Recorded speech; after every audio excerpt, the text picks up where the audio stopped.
Hali kvartira egasiga pul berishim kerak. Kamiga mashinamning arendasi ham bor. Qachon bir mana yo'larkim mana.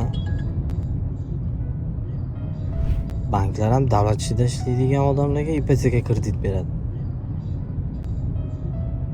Nima qilsamikin?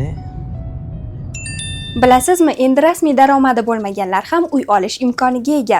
Xalq banki qulay shartlarda farovon ipoteka krediti ajratmoqda. Toshkentda atigi 15%, Qoraqalpog'iston va boshqa viloyatlarda esa 25% boshlang'ich to'lov bilan uy olishingiz mumkin. Foiz stavkasi yiliga 18%. Eng zo'r tomoni esa siz 20 yil ijara uchun emas, o'z uyingiz uchun to'lov qilgan bo'lasiz. O'zingizga yaqin Xalq banki filiallariga murojaat qiling. Bankimiz xodimlari sizga kredit rasmiylashtirishingizda yordam beradi.